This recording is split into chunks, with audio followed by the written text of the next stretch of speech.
ಬಡ ಹೆಣ್ಣು ಮಕ್ಕಳೇ ಇವನ ಟಾರ್ಗೆಟ್. 10ಕ್ಕೂ ಅಧಿಕ ಯುವತಿಯರಿಗೆ ದೋಖವನ್ನ ಮಾಡಿದ್ದಾನೆ ನೀಚ.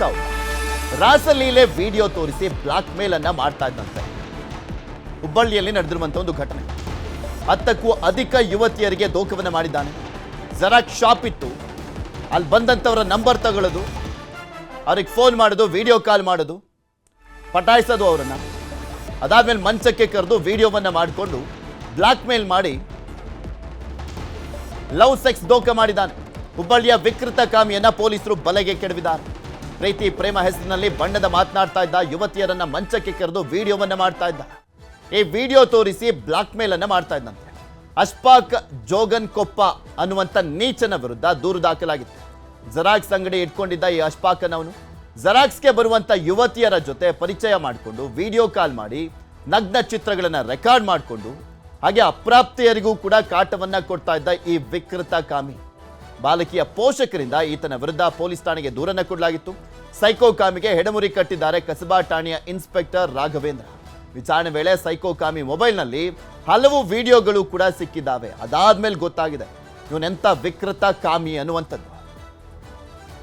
ಇದ್ರ ಬಗ್ಗೆ ಇನ್ನಷ್ಟು ಮಾಹಿತಿಯನ್ನ ಕೊಡ್ತಾ ಹೋಗ್ತಾರೆ ನಮ್ಮ ಹುಬ್ಬಳ್ಳಿಯ ಪ್ರತಿನಿಧಿ ಡಾಕ್ಟರ್ ಶಿವರಾಮ ಸುಂಡಿ ನಮ್ಮ ಜೊತೆ ನೇರ ಸಂಪರ್ಕದಲ್ಲಿ ಜಾಯ್ನ್ ಆಗಿದ್ದಾರೆ. ಶಿವರಾಮ ಸುಂಡಿ, ಈ ವಿಕೃತ ಕಾಮಿಯ ಬಗ್ಗೆ ಪೊಲೀಸರು ಈಗ ಯಾವ ರೀತಿಯಾಗಿ ತನಿಖೆಯನ್ನ ಮಾಡ್ತಾ ಇದ್ದಾರೆ, ಏನಂತ ದೂರು ದಾಖಲಾಗಿತ್ತು, ಪೊಲೀಸರು ಈಗ ಇನ್ನೂ ಕೆಲವೊಂದು ವಿಡಿಯೋಗಳು ಸಿಕ್ಕಿದಾವಲ್ಲ, ಅವರನ್ನೇನಾದ್ರೂ ಸಂಪರ್ಕ ಮಾಡಿ ಮತ್ತಷ್ಟು ದೂರುಗಳನ್ನ ಪಡೆದುಕೊಳ್ಳಿಕ್ ಮುಂದಾಗಿದ್ದಾರೆ ಹೇಗೆ ಅಂತ?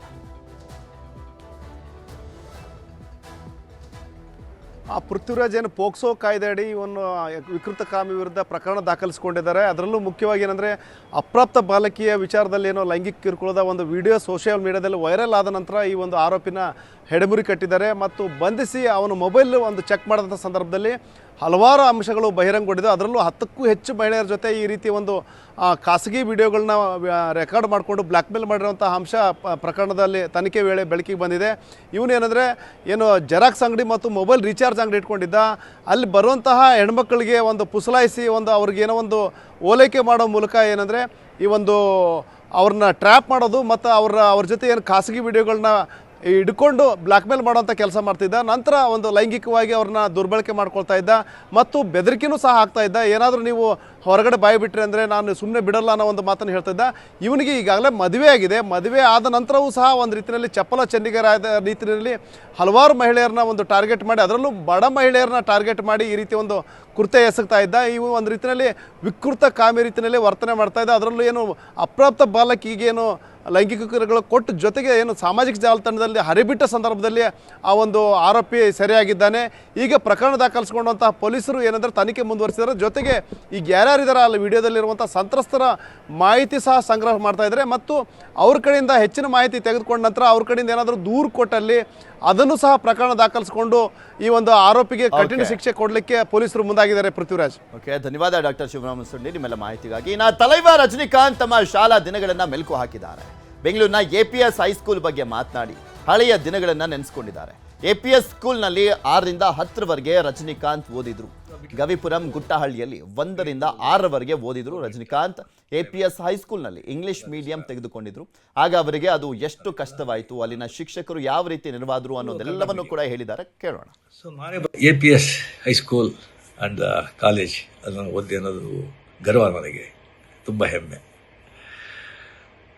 ಮೊದಲು ಮಿಡ್ಲ್ ಸ್ಕೂಲ್ ಬಂದು ಗವಿಪುರದಲ್ಲಿ ಗೌರ್ಮೆಂಟ್ ಪ್ರೈಮರಿ ಆ್ಯಂಡ್ ಮಿಡ್ಲ್ ಸ್ಕೂಲ್ನಲ್ಲಿ ಗಂಗಾಧೇಶ್ವರ ದೇವಸ್ಥಾನ ಇದೆಯಲ್ಲ, ಅಲ್ಲಿ ನಾನು ಓದಿದ್ದು.